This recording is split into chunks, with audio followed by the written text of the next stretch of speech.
네, 정가 소식 짚어보도록 하겠습니다. 류근찬 전 의원, 이진곤 경희대 개건교수, 신지호 연세대 개건교수, 이현정 문화일보 논설위원, 허성무 더불어민주당 전 사무부총장 나와 있습니다. 안녕하십니까? 네, 안녕하세요. 안녕하세요. 오늘 국회에서 논란 끝에 박 대통령 대리인단의 헌법재판소 답변서가 공개가 됐습니다. 근데 답변서 내용을 한마디로 말씀을 드리자면 나는 아무런 죄가 없다. 그리고 모른다. 잘못한 거 없다 하던데요. 어떠셔요? 한번 직접 보시니까 의원님, 국민들은 지금 입을 다물 줄 못하고 있다는 평이던데요. 그러니까 지금 제가 판단한다는 네. 답변서 전체적으로 보니까 남한테 이 떠넘기기를 했습니다. 내 책임은 아니다. 남한테 네. 떠넘기고 전체적으로 느낌은 윤리적으로 지금 대통령이 제대로 된 윤리를 갖고 있지 않은 것 같다는 걸 느꼈습니다. 네. 예. 지금 무엇보다도요. 세월호 당시에 청와대에서 정상 근무를 했다. 그리고 신속하게 지휘를 했다고 하던데요. 기억하시죠? 국가안보실장이 지금 관저까지 그 오르막길을 자전거 타고 밑에 사람 육군 대령을 보냈다는 얘기가 나오는데 신속 지시에 대해서 어떻게 국민들이 받아들일까요? 네. 뭐 최선을 다했다라고 이제 이야기를 하는 것 같은데 아무래도 세월호 문제는 그렇습니다. 박 대통령이 뭐 직접 구조할 책임은 없죠. 그러니까 네. 국가 원수로서 저는 큰 재난에 대해서 어떻게 대처했는가 이게 이제 쟁점이지 않겠습니까? 그럼에도 불구하고 우리가 그 사건 발생 나고부터 오후 5시에 대통령이 마지막 처음으로 어떤 모습을 중앙재난대책본부에 나타날 때까지 과연 대통령이 뭐 하셨냐 네. 이 부분에 대한 지금 의문들을 제기를 하고 있는 것이거든요. 그런 면에서 볼 때 대통령 입장에서는 나는 최선을 다했다 보고받고 다 했다. 근데 나는 직접적 구조할 책임이 없다. 그렇기 때문에 이 문제는 탄핵의 사유가 되지 않는다. 이게 네. 이제 지금 현재 답변서의 논리라고 할 수가 있겠죠. 근데 사실은 이 문제가 처음부터 이제 이 탄핵 소추에 넣느냐 마느냐 놓고 야당과 여당 간에 사실 좀 쟁점이 많았지 않습니까? 그렇습니다. 물론 대통령이 이 부분에 관해 직접적인 책임은 없지만 그러나 포괄적으로 국가 원수로서 국가의 어떤 컨트롤 타워로서의 책임 이거는 면하지 못할 것 같습니다. 네. 무엇보다도 국민 정서에만 호소되는 것 같다라고 하면서 세월호 7시간에 대해서는 전혀 이 부분에 대한 부당함을 알리고 싶어하는 것 같았거든요. 그 대통령으로서는 자신이 정말 내 생각으로 내 의지로는 그랬던 건 없다. 네. 나도 최선을 다해서 대응했다. 이제 이렇게 생각을 할 수 있습니다. 할 수 네. 있는데 그리고 이제 뭐 이 국민이 시위를 통해서 자신을 공격하는 데서 그것은 온당치 못하다 이렇게 이제 자신은 아주 형평성 있는 네. 그런 대우를 못 받고 있는 것 아닌가 이렇게 말씀하실 수는 있는데 다만 아까 유 의원 지적하셨지만은 대통령이라는 것은 특별한 지위에서 특별한 책임 의식을 가져야 되고 특별한 윤리 의식을 가져야 되거든요. 네. 그 점에서 대통령께서도 하실 말씀은 굉장히 많다고 저는 생각합니다. 생각하는데 다만 우선 바로 그런 진솔하고 진지한 그런 자기 성찰 네. 이 하는 모습을 국민들한테 충분히 그렇게 보여왔더라면 오늘날 아마 국민들의 대통령에 대한 이 감정도 지금보다는 훨씬 누그러져 있지 않았을까 이런 생각을 하면요. 네. 참 안타까운 생각이 들고 도대체 대통령 주변에서 누가 저렇게 보필해서 대통령을 잘못 인도해 왔는지 그런 거 생각하면 정말 안타깝네요. 사람을 잘못 쓰고요. 네. 또 어떤 상황 판단이 제대로 안 되고 이런 것도 말하자면 대통령의 책임이고 네. 그것은 대통령의 자질의 큰 취약점이 되는 것 아니겠습니까? 그런데 나는 그런 것에도 불구하고 그것은 인정 안 하고 만약에 나는 잘못이 없다 이런 쪽만 자꾸 강조를 하시게 되면 국민들의 민심은 오히려 더 멀어지는 거죠. 지금은요 대통령께서도 국민들로부터 얼마나 국민들로부터 이해를 받을 수 있는지 네. 이 점을 좀 더 깊이 생각하시는 게 좋겠다. 대통령의 답변서를 보면요. 저는 네네. 한마디로 이건 구차한 변명이다. 이렇게 좀 요약을 하고 싶네요. 더군다나 최순실이 여러 가지 국정농단에서 어떤 사익을 챙긴 부분 이런 것에 대해서도 말이에요. 최순실이 잘못한 거를 왜 내가 책임져야 되냐. 이런 어떤 논법을 가지고 본인은 그런 책임으로부터 좀 자유로운 입장 아니냐. 이렇게 네. 얘기를 했는데 정말 이게 정말 이렇게 할 수 있는 얘기인지. 예. 그다음에 최순실이 국정 개입한 거는 수량화 시켜보면 한 1%. 그러니까 저런 걸 또 수량화가 가능한지도 모르겠고요. 저런 숫자를 갖다 저렇게 구체하게 써서 1%의 국정 개입 가지고 국정농단이라고까지 하냐. 이게 이제 최소한 대한민국이라고 하는 세계 10위권 경제 대국의 국가 원수로서 지켜야 될 최소한의 위험과 뭐 이런 것들이 있는데 그것마저도 무너져 버린 게 아닌가 이렇게 보여집니다. 최소한 정상 네. 출근이라는 말에 제가 깜짝 놀랐습니다. 네. 정상 근무를 하셨다는데 이 노태우 정부 때 이제 본관하고 관제가 이렇게 구분이 돼서 완성이 됐죠. 그때 이후로 지금까지 정상 출근이라는 것은 관제에서 정상 근무는 관제에서 본관에 출근을 해서 그때부터 직무가 시작될 때 정상 근무를 하는 것이 그동안의 관행 구체적인 관행입니다. 네. 그런데 대통령께서는 본관으로 출근조차 하지 않고 그냥 관제에 계시는 거예요. 그러니까 정상과 비정상을 지금 구분을 못하고 계시는, 혼재되어 계시는 거라서 정말 이 말씀을 듣고는 제가 깜짝 놀랐고요. 심지어 이제 대통령께서 본관 출근을 안 하시다 보니까 경호실에서 본관 출근할 때 아침마다 하는 행사조차 박근혜 대통령 하에서는 없어졌다는 거 아닙니까? 그럴 만큼 비정상적인 상황에 지금 청와대가 놓여 있는 거거든요.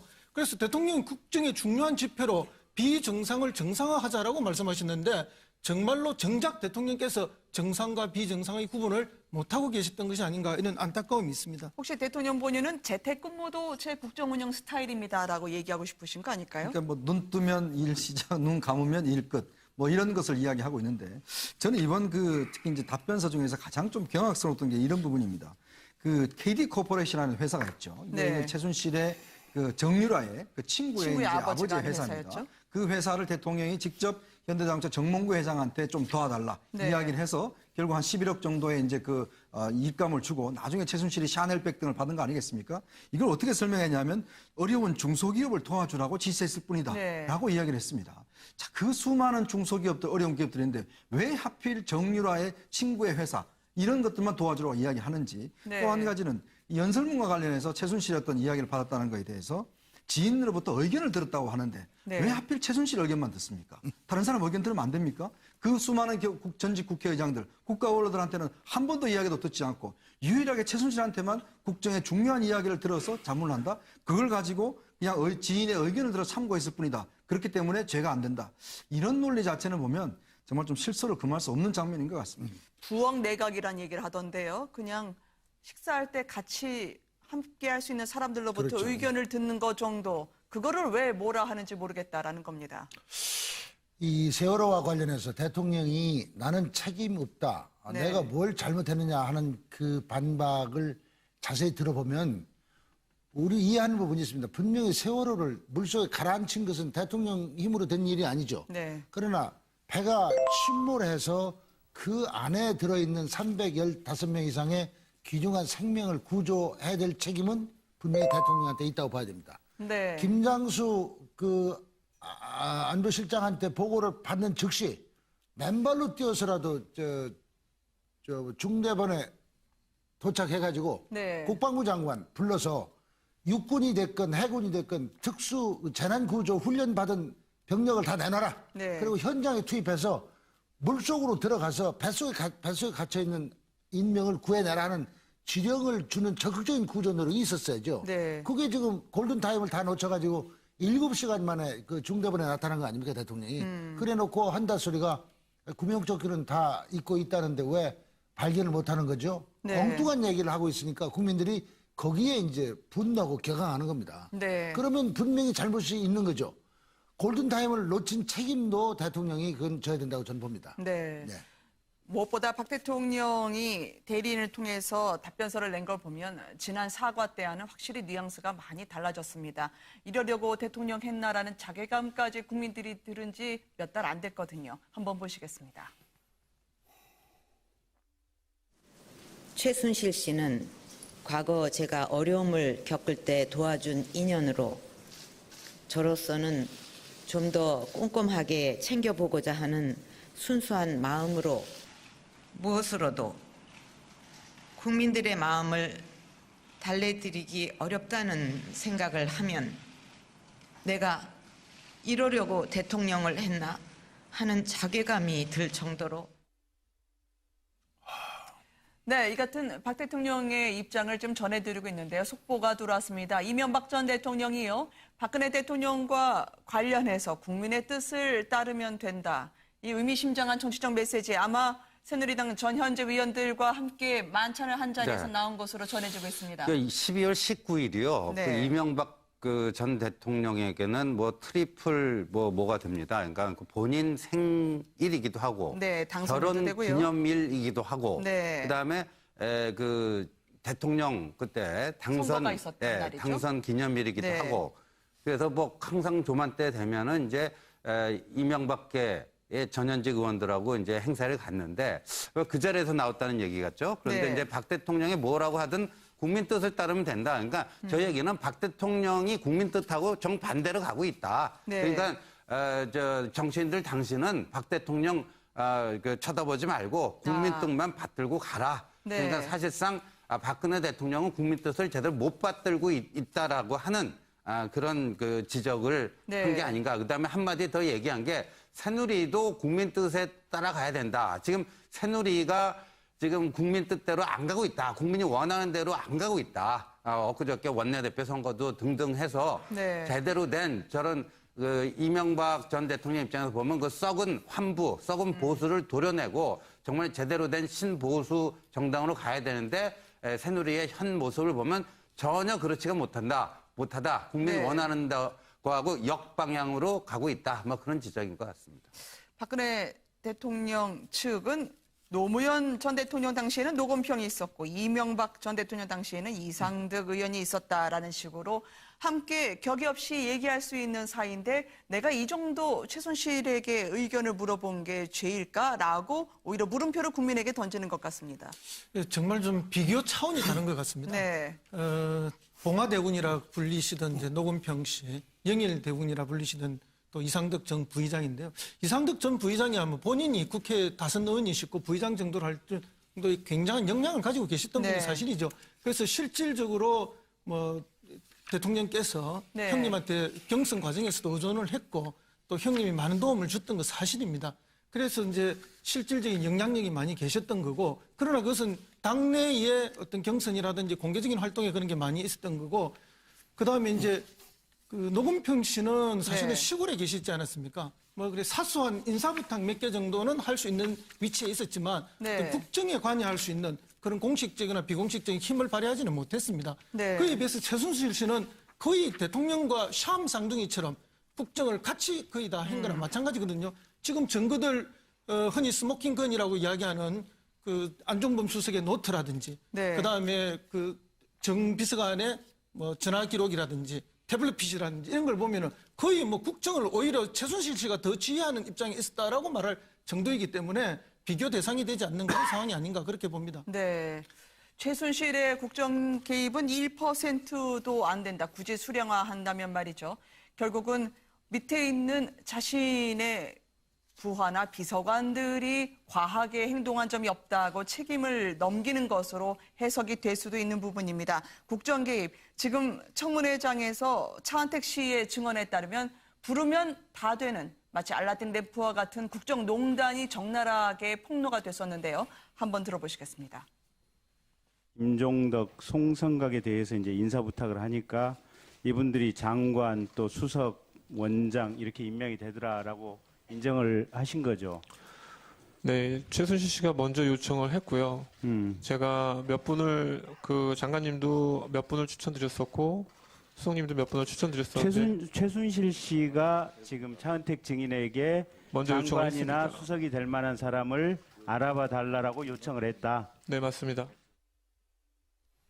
네, 의원님 어떻게 들으셨어요? 예, 그 최순실 그 국정농단 그 퍼센티지가 1% 정도밖에 안 될 네. 거다라는 게 대통령 얘기 같은데 그 현재 보낸 답변서를 보면 이 내용도 있습니다. 뇌물죄는 최순실 1심 판결 이후에 보자 하는 네. 내용이 있는데 시간을 끌자는 건가요? 지난번 국회 청문회에서 중요한 얘기를 국회의원들이 놓친 게 하나 있습니다. 네. 뭐냐면은 당시에 정동춘 이사장, 그런 K스포츠대단 정동춘 이사장이 거기에 나와서 네. 증언을 했는데 뭐 청문위원이 왜 당신이 거기 이사장에 취임한 것으로 보느냐 네. 이렇게 물으니까 박 대통령의 재가에 의해서 제가 이사장에 취임한 것으로 압니다. 이 답변을 했습니다. 네. 이 얘기는 대단히 중요한 얘기인데도 불구하고 청문위원들이 그걸 다 놓치더라고요. 네. 다시 질문해가지고 박 대통령이 정말 제가 한 거 맞느냐 하고 따져 물어야 되는데 그냥 넘어가는 바람에 이게 묻히고 말았어요. 이 네. 얘기는 민간에 의해서 자발적으로 출연된 그 기금으로 만든 재단이라는 게 청와대 얘기 아닙니까? 그쵸. 그럼 민간에 자발적으로 만든 재단에 네. 대통령이 이사장을 왜 어떤 방법으로 임명할 권한이 있습니까? 그건 이상하죠. 이 얘기는 무슨 얘기냐면 대통령이 재단 기금을 모으는데 상당한 역할을 했다는 걸 반증하는 겁니다. 아. 따라서 뇌물죄의 근거로 다뤄질 수도 있는 부분이다. 저는 그렇게 봅니다. 네네. 저는 1%라는 것은 중대한 시인이라고 봅니다. 자, 국정의 1%라는 것은 어떤 면에서 보면 굉장히 중요한 의미가 있죠. 네. 정말 국정의 0.001%도 사실은 비선들이 개입할 수가 없습니다. 자, 국정이라 우리 헌법에 어떻게 돼 있습니까? 정말 권한을 위임받은 대통령이 이제 국정을 운영하도록 되어 있지 않겠습니까? 네. 자, 거기에 1%나 정도 되는 것들을 비선실가 개입했다면 당연히 탄핵감이죠. 왜냐하면 국정 자체는 온전히 100%가 결국 국민대 위임된 권력 가지고 하는 거 아니겠습니까? 네. 그러니까 그런 부분을 저는 인정했다는 부분 자체만 하더라도 변호인도 보기 이 답변서 보면 결국 인정했다는 것 자체도 결국 국정 개입을 했다는 것을 인정하는 것이다. 저는 이렇게 이제 해석을 하고 싶습니다. 네.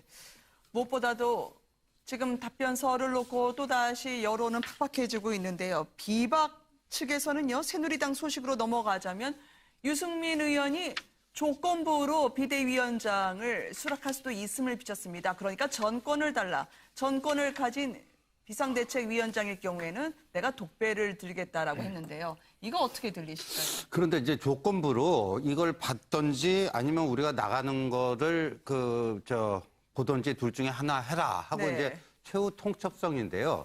그런데 원내대표 선거에 진 이후에 비박은 명분과 실리 양면에서 심각한 타격을 입었다 이렇게 보여지고요. 네. 지금 비대위원장을 줄 건지 말 건지도요. 그 누구 마음에 달려 있냐면요. 친박 마음에 달려 있는 겁니다. 한마디로 그러니까 지금 비박은 친박의 선의의 유일한 한 가닥 희망의 그 끈을 걸고 있는 네. 그러니까 저 친박이 니들 그렇게까지 해줄 수 없어. 하면 그냥 못하겠다고 그냥 박차고 네. 나갈 수밖에 없는 어떻게 보면 비박의 명줄을 친박이 쥐고 있는 그런 상황에 온 게 아닌가 이렇게 보여지는데 네. 그러다 보니까 이제 그 친박이 그 비대위원장을 놓고 유승민을 시켜주되 유승민의 권한을 제한적으로 하기 위해서 공동위원장으로 한다든가 기타 비대위원들은 친박 쪽 사람들을 많이 집어넣는다든가 이런 여러 가지 이제 그 구상들이 나오니까 이제 유승민 의원이 저기서 이제 이게 마지막 마지노선 모든 걸 다 달라내 이게. 네. 무슨 뭐 공동위원장 이런 거 안 받는다. 비대위 구성 그런 전권을 나에게 다 줘라. 근데 제가 봤을 때는 친박이 저걸 받을 확률은 1%도 안 된다. 이렇게 보여지네요. 왜냐하면 그 정권을 주면 그 칼을 쥐고 친박들의 인적 청산을 하라고 들 텐데 네. 친박이 저걸 줄 리가 만무하죠. 근데요. 네. 제가 볼 때는 신 의원님하고 대동소이한 이야기입니다만은 비박이 네. 도대체 비박이 추구하는 게 뭔지는 모르겠어요. 왜냐하면 네.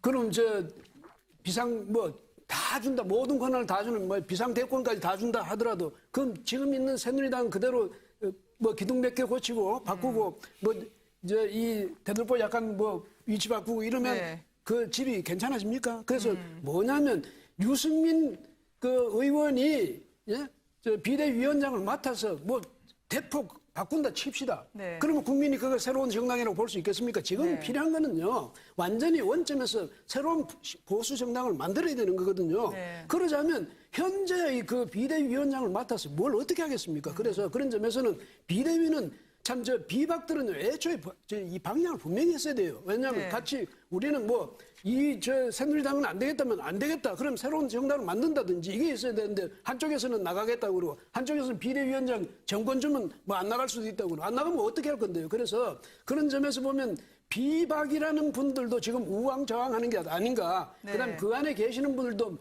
제가 언양하면 이런 얘기를 했어요. 인디아는 없고 추장만 있다고. 그래서 만약에 완전히 친박이 가라앉았을 경우에 그 비박들은 또 추장들끼리 또 싸우게 되겠죠. 네. 그래서 그러지 말고 비박이 정말로 새로운 보수 신당, 새로운 정당을 만들어내는 방법이 뭔지 그걸 진지하게 고민해야지. 새누리당에 자리를 주면 있겠다. 이렇게 해주면 있겠다. 그런 식으로는 국민들이 바라는 그런 보수 정당 이거 네. 어렵습니다. 근데 유승민 의원이 왜 갑자기 이런 발언을 했을까요? 결국 이제 지금 원내대표 경선 전략이 실패했기 때문이죠. 그래서 네. 실패했고 뭔가 이제 또 하나의 명분을 쌓아야 되지 않겠습니까? 뭔가 네. 이제 결단을 하더라도 그냥 나갈 수는 없잖아요. 왜냐하면 원내대표 경선에 참여했는데 그거 안 되니까 그럼 나가겠다. 이건 좀 상당히 궁색한 면이 있거든요. 네. 그렇기 때문에 오늘 이제 비대위원장을 이제 전권을 달라 이렇게 던졌는데 아까 유승민 의원이 그렇게 이야기했더라고요. 독배를 마시겠다고 그러는데 독배 마시면 죽습니다. 네. 이거는 뭐 독배는 독배입니다. 독배 마시 사는 주가 없거든요. 그러니까 지금 보면 결국은 친박의 관용에 지금 뭔가 그래도 한 그 관용을 베풀어 줍사고 지금 빌고 있는 그런 형국 같습니다. 제가 볼 네. 때는. 그러면서 본다면 친박도 제가 볼 때는 아마 정권 줄 수 있죠. 그럼 나중에 어떻게 할 겁니까? 결국 그 틀 안에서 결국은 제가 볼 때 고사시킬 수밖에 없는 처지이기 때문에 유승민 의원이 지금 바라보는 것은 또 한 번의 실패하는 전 전략이라고 봅니다. 무엇보다 오늘 유승민 의원을 향해서 김용태 의원, 남경필 도지사, 이 탈당파 전현직 의원과 도지사가 함께 일제히 포화를 퍼부었습니다. 도대체 어떤 수모를 더 당해야 친박과 결별을 할 수 있겠냐라는 거죠. 그 발언 한번 들어보시겠습니다.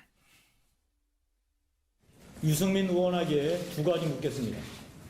첫째, 더 이상 어떤 수모를 당해야 친박들과 결별할 것입니까?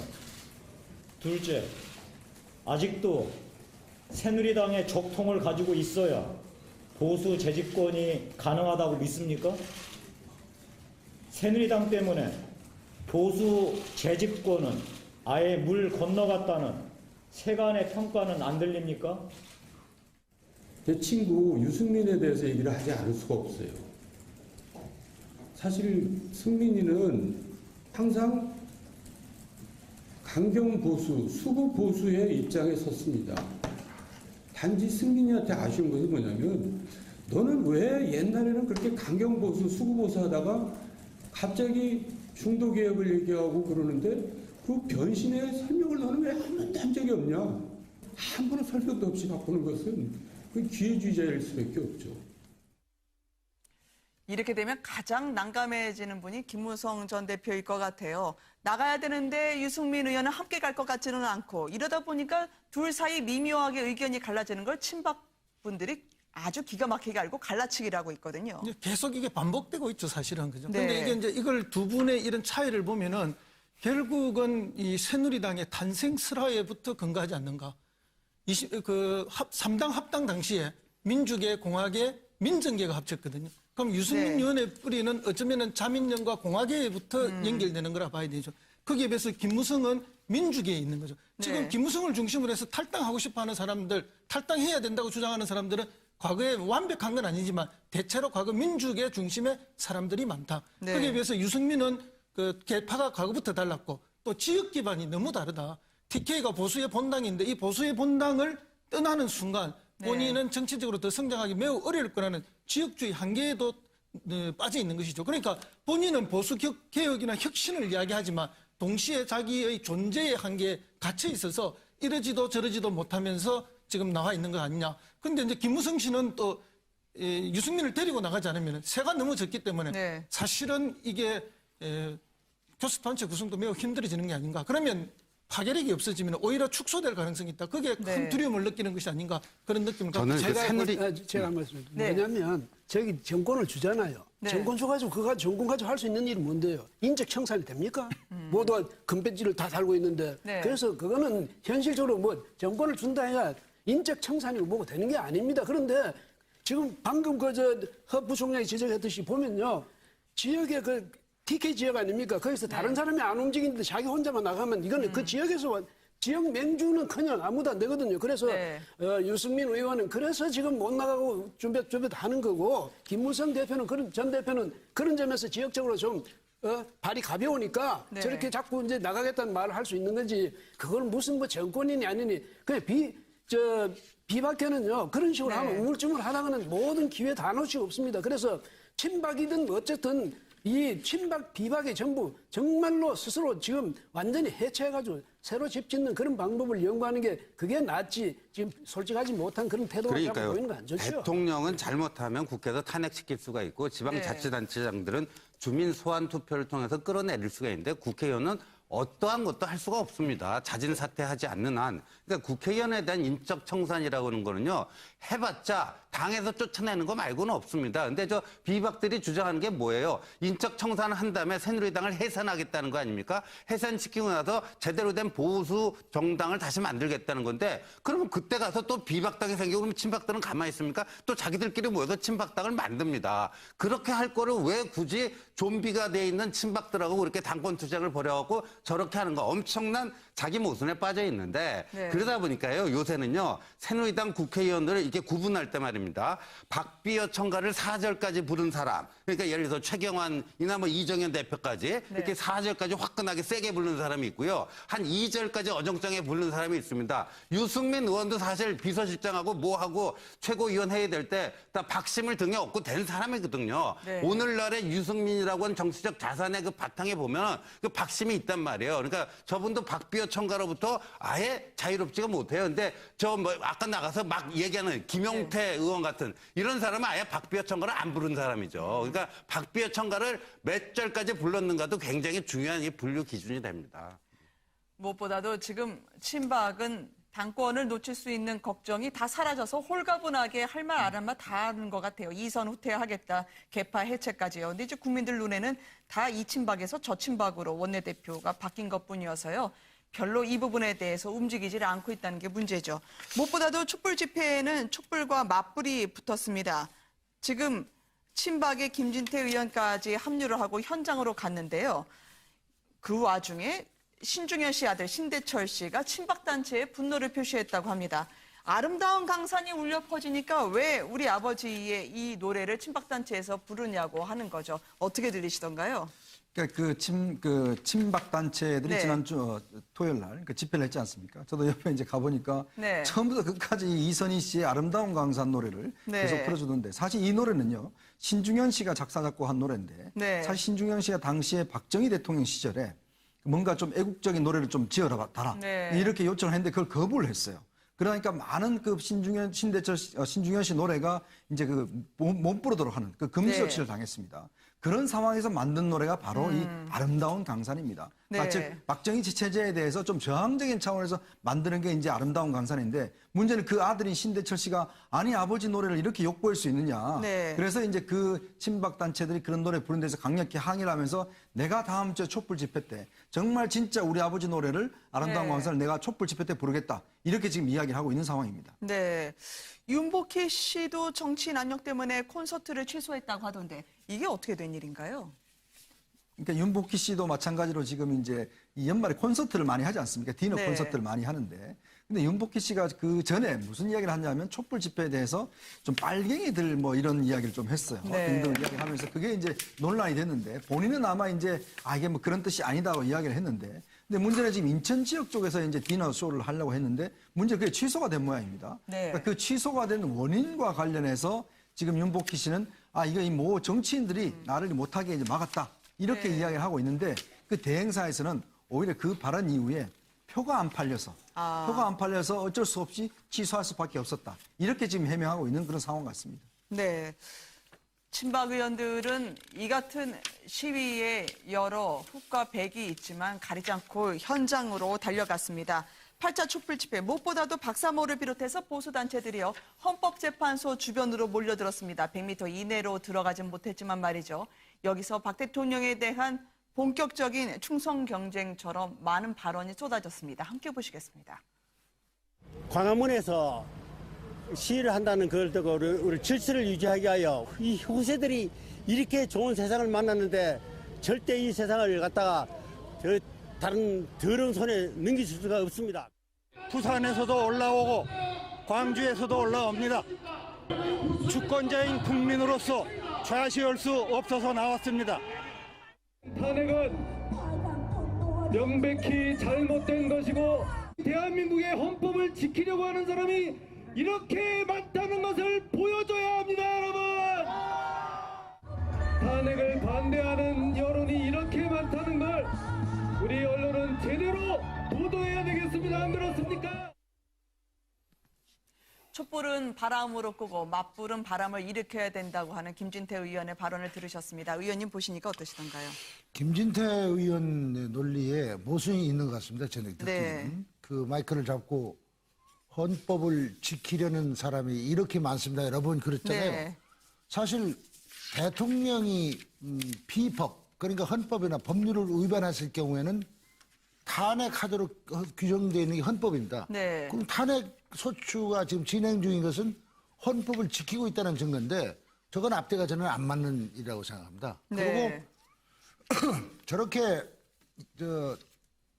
뭡니까 보수단체 앞장서 가지고 새누리당 국회의원이 네. 그런 주장을 하면서 이끌어가는 어떻게 보면 선동이랄까 하는 것도 되는데 저건 좋지 않은 결과로 모양이라고 봅니다. 네. 그런데 지금 새누리당 입장에서 보면 탄핵이 헌재에서 기각되기를 간절히 바라고 네. 온갖 힘을 다해서 기각되도록 만들려고 그러는 거 아닙니까?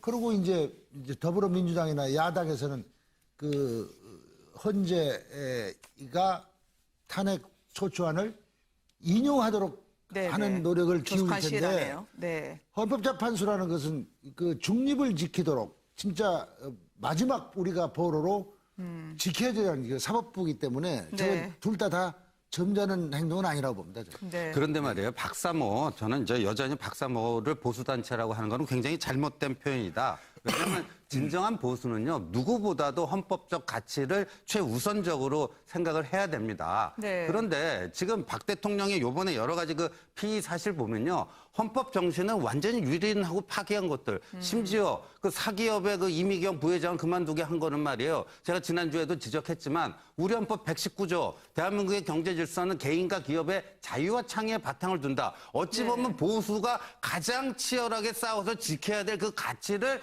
파괴한 거예요. 그런데 보수의 이름으로 그 탄핵은 잘못됐다? 그러니까 저게 보수가 아니라는 거죠. 그냥 보수가요, 어떤 특정 인물에 대한 맹목적인 그 어떤 추종이나 찬양, 이거 네. 보수가 아닙니다. 그거는 그냥 하나의 무슨 사이비 무슨 단체일 뿐이죠. 그래서 이 김진태 의원 보면요, 저분은 민주공화국인 대한민국의 국민의 대표라기보다는 그냥 박근혜 대통령이 하나의 주인이고 네. 그냥 신하 같아요, 신하.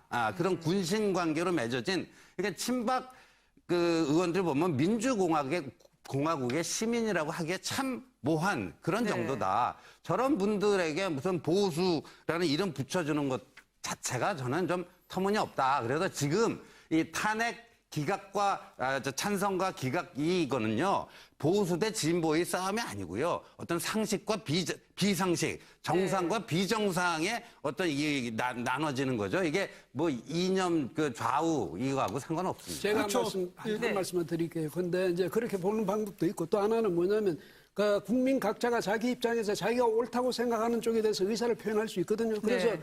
말하자면 촛불 집회도 있고 저기 태극기 집회도 있지 않습니까? 그런데 그런 점은 우리가 양측의 모든 이 권리랄까 민주 시민으로서 권리는 충분히 존중을 해줘야 되고, 저는 뭘 중시하느냐면 그럼에도 불구하고 저렇게 평화적으로 양측이 서로 물리적 충돌을 안 하고 저렇게 시위를 벌일 수 있다는 것, 저기에서 네. 저는 대한민국 국민으로서 굉장히 위안을 받고요. 네. 또 하나는 김진태 의원은 저기 새누리당에서 유일하게 나가서 저러고 있어요. 근데 이제 이 더불어민주당이나 문재인 전 대표를 비롯해서 많은 사람들이 적극적으로 거기 앞장서고 있거든요. 그 점에서 또 김진태 의원들은 자신의 소신을 저기 가서 밝혔다. 뭐 그 자체를 우리가 선악으로 구분할 필요는 없고, 김진태 의원은 그런 마인드 또 그런 어떤 생각을 갖고 있는 분이니까 네. 그렇게 하는 것도 뭐 우리가 존중해줘야 되고, 네. 또 이쪽에서 문재인 전 대표라든지 다른 정치인들이 또 촛불 집회 나가서 그렇게 하는 것은 또 그대로 우리가 또 존중해줘야 되고, 그러면서 저는 바라는 데 이겁니다.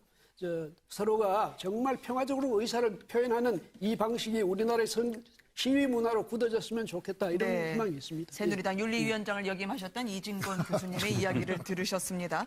무엇보다도 보수 친박단체를 알려줬던 박사모 회원들이 오늘 머쓱해질 만한 사건이 하나 발생했었습니다.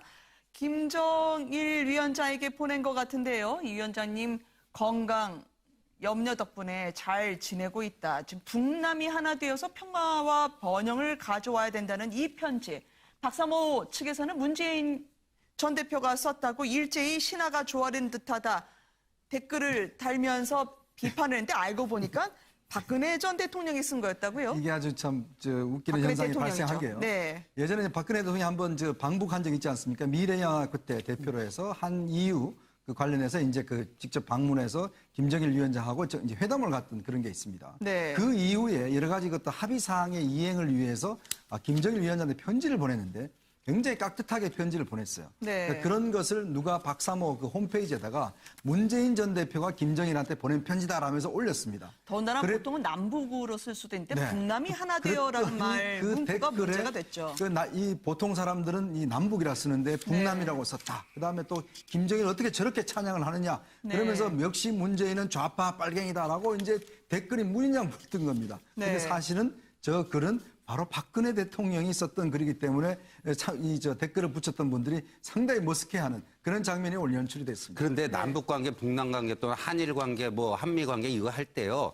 본인이 한국 사람이라면 한일 관계라고 하는 거고요. 네. 본인이 일본 사람이면 이란 관계라고 하는 게 그게 정상적인 어법입니다. 그런데 박근혜 대통령은 남쪽 사람이에요, 북쪽 사람이에요. 당연히 남쪽 사람이면 남북 관계라고 해야 되는데 좀 북남 관계라고 했다. 그럼 그런 어법 자체를 어떻게 사용하는지를 모르는 정도의 지식이 부족했다던가 지식은 있지만 그 정도 어법은 알지만 뭔가 잘 보이기 위해서 환심 사기 위해서 저렇게 했다던가 이런 건데요. 이 또 저것과 관련된 에피소드가요. 네. 2002년에 김정일 만나고 와갖고 그해 그 11월 달인가 상암 월드컵 축구 경기장에서요. 네. 경평 축구전이 이렇게 되는데 그때 이제 그 축구협회 회장이 정몽준 회장이었습니다. 근데 네. 박근혜 당시 의원과 정몽준 회장 간에 좀 이렇게 갈등이 벌어지는데 왜냐하면 그때 우리 붉은 악마가 말이죠. 태극기를 들고 대한민국 이렇게 외치지 않습니까? 그런데 박근혜 당시 의원은요. 김정일하고 어떤 걸 합의하고 왔냐면요.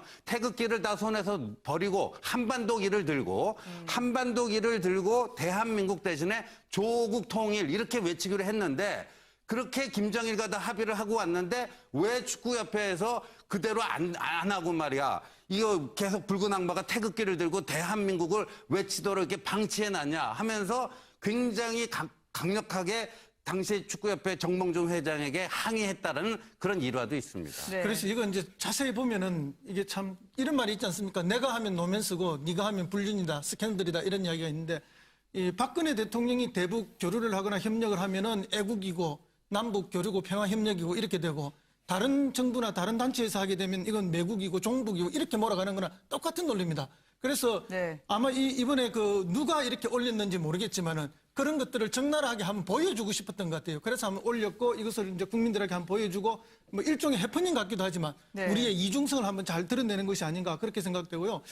아까 이진곤 교수님께서 말씀하신 것처럼 뭐 누구나 자기 의견을 표시할 수 있고 헌법에 보장된 자유 의사를 말할 수 있다고 생각합니다. 네. 그러나 이제 김진태 의원이 이렇게 많은 분들이 헌법을 수호하러 나왔다 이 표현은 정말 적절치 않은 것 같습니다. 왜냐하면 박근혜 대통령 개인을 보호하러 나오신 거고 그리고 박사모는 그 개인의 팬클럽이지 이게 뭐 보수 시민단체가 아니거든요. 그래서 이제 네. 그런 용어 구분이 좀 됐으면 좋겠다. 그래서 네. 박근혜 대통령 지지하는 5%의 총동원령이 했다 이렇게 말하고 싶습니다. 제가 그 말씀은 아니고 다른 네. 말씀 저기 보니까 이것도 일종의 낚시질이랄까 뭐 그런 거겠죠. 저기 글을 올린 게 그런데 저것도 저런 식으로까지 굳이 해가지고 서로 감정을 들출 것도 없고 또 하나는 뭐냐면 만약에 또 반대로 이른바 극우라든가 이쪽의 논리를 문재인 대표 거라고 또 올려놨다면 또 야단 났을 거예요. 네. 그렇죠. 그러니까 너무 저런 식으로 낚시질까지 해가면서 그렇게 하는 건 별로 모양이 안 좋다 이런 생각이 드네요. 예. 지금 이 같은 상황에서 결기를 보이고 있는 분이 있습니다. 바로 지구 건너편에 있는 반기문 유엔 사무총장인데요. 아마 유엔 출입하는 기자들 앞에 개그처럼 유머가 넘치는 영상을 선보인 모양입니다. 송별 만찬인데요. 미국민들에게는 송별 인사지만 한국인들, 고국에 계신 분들한테는 대선을 앞두고 소탈한 이미지 인사일까요? 직접 한번 보시겠습니다.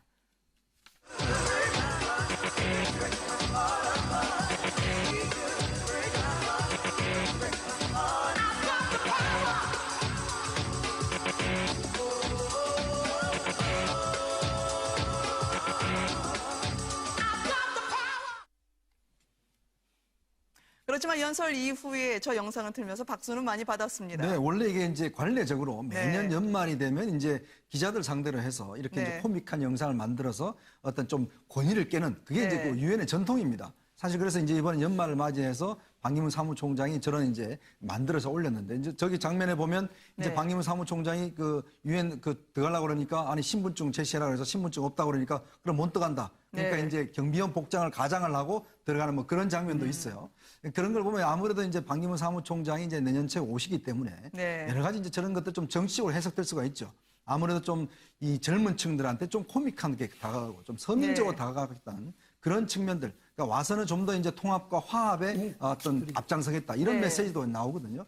그러면서 아마 이제 본격적으로 본인이 이제 한국에 와서 할 수 있는 행보들에 대한 어떤 전초 그런 것들을 좀 보여주고 있지 않나 싶습니다. 근데 이제 네. 반기문 총장도 확실히 뭐 도전 의지는 굳힌 것 같죠. 그래서 네. 지금 뭐 방금 말씀하셨습니다만 그쪽에서는 작별의 인사지만 우리한테는 귀국 인사 비슷하게 되는 것 타이타닉 같은데. 영상까지도 예, 그래서 함께 어쨌든 뭐 겹쳐서 내곤 했어요. 정치를 저렇게 좀 여유롭게 하는 건 좋습니다. 전에 클린턴 왜 저 마지막에 이제 퇴임의 즈음에서 그 아주 코믹 영상을 만들어서 그런데 네. 그것이 이제 국민들에게 어떤 여유를 주고 또 웃음도 주고 그런 건 좋은데 이제 이 반기문 총장만큼 요즘 생각이 많은 분도 참 드물 겁니다. 자, 과연 내가 가서 저 질풍노도 속에서 내가 네. 그 풍찬 노숙을 그야말로 할 수 있을 것인가, 네. sak풍이 몰아치는 그 언덕에서 내가 견뎌낼 수 있을 것인가 여러 가지 생각을 하는데 뭐 반기문 총장도 물론 뭐 대한민국 국민으로서 누구든지 도전할 자격은 있는데 이제 그 우리가 이 앞으로 이 경기가 네. 특히 이제 보수 세력에게는 저런이 상당히 이제 관심의 대상이 되잖아요. 네. 그런데 과연 이 보수 세력을 아우를 수 있는 새로운 보수 세력을 만들어낼 수 있는 그런 90년 역할을 할 것인지 저는 이제 그게 관심이고요. 네. 저분도 만약에 그런 자신이 생기지 못하면 차라리 포기하는 게 낫지 않을까 이런 생각이 듭니다. 예. 네. 메시지는 상당히 강하게 하시더라고요. 70평생에 이런 네. 정치 혼란 처음 본다고 말이죠. 근데 제가 아까 코믹 영상을 처음 봤는데요. 네. 유엔 사무총장을 10년 하신 분이고 또 귀국해서 대권 의지를 불태워야 될 분인데 네. 좀 코믹 영상은 좀 안 어울리는 것 같다는 생각이 듭니다. 네. 물론 이제 근엄하고 뭐 이런 모습을 저 양반이 못하는 건 아니지만 그러나 귀국해서 대권에 도전하시겠다는 분이 네. 저런 코믹 영상에 무슨 뭘 바르고 나오고 저 루돌프 코를 하고 나오고 그게 점잖지는 못한 것 같다 하는 생각을 합니다. 유엔 관례에 따르겠다라고 하는 총장으로서의 마지막 인사 아닐까요? 아니 아마 관례가 뭔지는 잘 모르겠는데 네. 그 코믹한 영상을 만들 때 네. 다른 방법도 있지 않겠냐 하는 생각을 해봅니다. 네. 영상이라는 건 정답이 하나가 있는 게 아니니까. 예, 뭐 네. 근데 거기에 대해서 뭐 이제 이런 여러 의견이 있겠지만요. 지금 반기문 총장이 요 며칠 사이에 네. 사실상 그 한국을 향해서 저는 이게 메시지를 던지고 있는 게 아닌가 이렇게 얘기되는데 그 앞으로의 한국 사회의 어떤 리더십, 그러니까 네. 박근혜 대통령이 이렇게까지 망가지고 나라를 어떻게 보면 절단낸 상황인데 네. 앞으로는 어떤 리더십이 요구되는가에 대해서 반기문 총장이 이제 답을 내놨어요. 이게 포용적 리더십이라고 하는 네. 나름대로 리더십의 어떤 화두를 내놓은 거라고 보여지거든요. 그러니까 우리 사회가요, 뭐 갑질이 난무하다, 헬조선이다, 뭐 금수저, 흑수저 뭐 등등 해갖고 이게 정치, 경제, 사회적으로 굉장히 이렇게 분열돼 있는 게 지금의 한국 사회라고 이렇게 진단을 하고 본인이 바로 거기서 이제 화합과 국민 통합, 그걸 위한 포용적 리더십 이런 걸 강조한 것 같아요. 그러니까 이 포용적 리더십이라는 게 단지 정치 분야에만 해당되는 것도 아니고 경제에 있어서 동반 성장이라든가 상생 성장이라든가 이런 것까지 다 또 포용적 성장이라는 개념도 있습니다. 네. 뭐 이런 거를 다 해낼 수 있는 걸로 이제 화두를 포용적 리더십으로 잡고 있는 거 아니냐. 그렇다면은 저는 이제 반기문 총장이 저는 대선 출마 의지는요 벌써 한 8분 응선까지 가 있다. 여기 와서 이제 최종적인 거 몇 가지만 확인하고 이제 본격적인 행보를 가지 않겠는가 그런 판단이 드네요. 어쨌거나 이제 측근들에 따르면 이제 그 친박과 또 네. 문재인 쪽 세력 쪽 그쪽은 가지 않겠다는 게 본인이 확고한 생각이고요. 그렇다 본다면 이제 제3지대에서 뭔가 떨어질 그런 네. 상황으로 보여집니다. 근데 이제 왔을 때 이제 과연 그럼 어디로 갈 것인가의 문제. 즉 포용적 리더십을 어떤 방식으로 어떤 조직과 함께 풀어나갈 것인가. 이제 그게 가장 고민이겠죠. 네. 그런 면들은 아마 지금 볼 때는 이제 결국은 새누리당 비주류의 어떤 행보와 저는 직접적으로 연결되어 있다고 봅니다. 어차피 지금 반기문 사무총장을 함께 할 수 있는 세력은 결국은 이제 새누리당 비주류와 그다음에 장외에 있는 역타의 세력들이 있지 않겠습니까? 네. 근데 문제는 근데 이 세력들이 과연 이제 조기에 과연 이게 형성될 것인가? 그건 조금 문제가 되겠죠. 그렇다고 본다면 아마 반 총장이 들어와서라도 어느 동으로 갈지, 어느 동네로 갈지는 상당히 정해지지 않고 일단은 아마 두루두루 원로들을 만나면서 조금 자신의 방향을 좀 타진하지 않겠는가 저는 그렇게 예상합니다. 그래서 뭐 이런 말이 있지 않습니까? 반기문 총장님께서 뉴욕에서 이제 이륙하는 비행기를 탈 수는 있는데 한국에 오면 착륙할 공항이 없다는 거죠. 네. 어디로 가야 할지를 지금 모르는 상황이 돼버려서 공중에 많이 떠 있는 상황이 되지 않을까 하는 그런 우려가 있고요. 그다음에 두 번째는 과연 저 포용적 리더십을 말씀하셨는데 국민들은 그럼 그걸 그대로 받아들일 수 있겠느냐? 그럼 지난 4년 박근혜 정권 동안에 뉴욕에서 반기문 사무총장께서 보내준 메시지가 그런 포용적 리더십이었느냐? 오로지 박근혜 대통령을 향한 박수치기와 구애가 아니었느냐? 그런 면에서 보면은 오히려 국민들의 생각은 전혀 다를 수도 있다. 그런 판단이 제가 있습니다. 한 말씀 드릴게요. 착륙할 지점은 있습니다. 무슨 얘기냐? 아까도 말씀드렸지만 자신이 그러니까 새로운 보수 세력의 구심점이 된다는 자신감이 있고 책임감이 있다면 되는데, 그래도 지금 이현종 그 위원께서 말씀하셨듯이 이제 제3지대에서 그 이른바 스타들이 다 모여서 거기서 대결전을 치러야 돼요. 과연 그를 할 자신이 있냐 이 말이죠. 네. 그래서 제3지대라는 착륙 지점은 분명히 정해져 있는데 거기는 뭐 친박 비박뿐 아니고요. 이른바 보수 세력들이 다시 재결집할 수 있는 그런 계기를 반기문 총장과 또 다른 여러 그 리더들이 거기서 만들어낼 수 있냐 이것이 앞으로 관건이겠죠. 네. 여론조사 평균 2위의 반기문 사무총장 이야기를 전해드렸습니다. 여론조사 평균 3위의 이분은요. 지금 지지율이 다시 박스권에서 머물고 있으니까요. 말이 세지기 시작했습니다. 이재명 시장인데요. 구미에서 있었던 강연 영상 한번 보시겠습니다. 이게 현재의 여론조사와 함께 반비례해서 말은 강해지는 걸까요? 직접 보시겠습니다. 이 사람이 조직적인 중범죄 행위의 주범 두목이라는 게 드러났지 않습니까? 그러면 뭐 해야 돼요? 청와대를 나오는 날 그 앞에 순찰차 대고 있다가 수갑 쳐가지고 그거 그냥 보여주면은 인권 침해니까 수건으로 두들 말아줘야 되겠지. 그런 다음에 아니면 이렇게 뭉개가지고 끌려가는 거 보여줘야 되겠죠. 이게 바로 모든 사람이 평등한 민주공화국입니다. 그렇지 않습니까? 그래서 우리 손으로 탄핵 사퇴 꼭 시키고 청와대를 나오는 순간에 수갑을 채워서 구치소로 보내봅시다, 여러분. 다시 독설이 시작된 이재명 시장의 연설을 보셨습니다. 그런데 또 한편으로는요.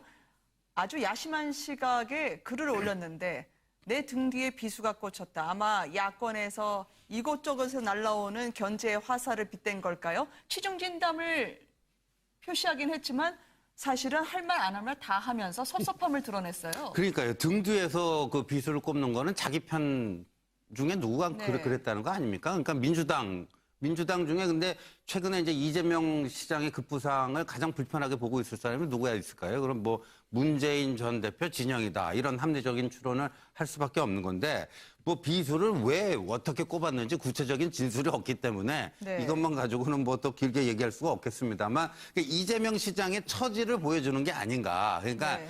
이제 이 촛불 민심으로 급속 상승을 했는데 당내에 제대로 안착을 못하고 있는 그런 어떤 이재명의 딜레마를 좀 보여주고 있는 대목이 아닌가 보여집니다. 네. 최근 이제 SNS 선상에서 이제 보면 그 친문 이제 이 SNS 아주 이 사람들이 있습니다. 네. 그런 분들은 이제 뭐 문재인 전 대표를 계속 이제 찬양하고 뭐 이런 분들인데 최근에 그 똑같은 방향의 어떤 것들이 많이 나와요. 그게 뭐냐면 바로 이재명 시장에 대한 여러 가지 문제에 대해서 문제를 제기하는 게 있습니다. 그 보면 뭐 본인의 그 어떤 형수와의 전화 통화 내용이라든지 여러 가지 네. 문제에 대해서 계속 이재명 시장을 지금 집중적으로 공격하고 있는 최근에 며칠 사이에 계속 하고 있거든요.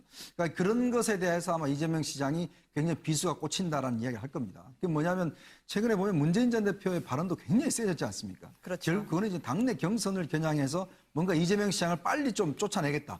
왜냐하면요, 이게 이재명 시장이 한 번이라도 만약에 문재인 전 대표를 여론조사에 앞선다 하면 제가 볼 때는 판이 굉장히 흔들릴 수가 있습니다. 그걸 사전에 막기 위한 저는 그런 조치가 아닌가. 특히 문재인 전 대표 쪽에서는 어떻게 하는지 간에 1위를 계속 유지해야지. 만약에 한 번이라도 뒤집어진다라면 상당히 위험한 순간이 올 수 있다는 판단을 하는 것 같아요. 네. 그 윤리적으로 제가 그럼 한 말씀 드릴게요. 윤리적으로 뭐냐면 저 이재명 시장도 굉장히 아주 심한 표현을 함으로써 국민들한테 주목을 받기 시작했는데 네. 지금 저 이현정 의원 말씀하시듯이 최근에 문재인 의원이 굉장히 극단적인 표현을 하고 있어요. 근데 네. 제가 바라건대 우리 말을 말이죠. 그렇게 너무 극단적으로 몰고 가시지 말고 이제는 정말 무게가 있는 네. 중량감 있는 그런 저 리더의 목소리를 좀 네. 국민한테 들려주시면 좋겠다. 이 말씀을 이재명 시장님, 그다음 문재인 전 대표님한테 꼭 좀 드리고 싶네요. 예. 네. 이재명 시장의 그 연설 내용을 들어보니까 너무 지나쳐도 너무 지나치다는 생각을 갖습니다. 네. 저 양반이 언필칭 그 사법시험을 합격해서 지금 변호사를 하다가 성남시장이 된 분으로 알고 있는데 그 사법부의 그 판단 없이 박근혜 대통령이 청와대를 나오는 순간 손목에 수갑을 채워서 뭐 어떻게 하자 하는 그 선동은 네. 그건 격에도 안 맞고 예의도 안 맞는 거라고 봅니다. 우리 정치판에서 저런 막말이 횡행해서는 안 된다고 저는 생각하는 사람인데 네. 지금 저러지 않고는 안 될 수밖에 없는 무슨 절박한 환경이 이재명 씨 주변에 있다라고 하는 판단밖에 안 됩니다. 네. 그러나 네, 촛불 네. 민심의 현장에 가보면은 또 이제 저렇게 저런 민심, 저런 발언들을 요구하는 또 그런 흐름도 일정 정도 있기 때문에 아마 이제 현장 연설에서의 뭐 사이다 같은 발언 또 민심, 현장의 민심을 수용하는 그런 발언으로 굳이 뭐 변명을 해도 되지 않을까 이렇게 생각드는데요.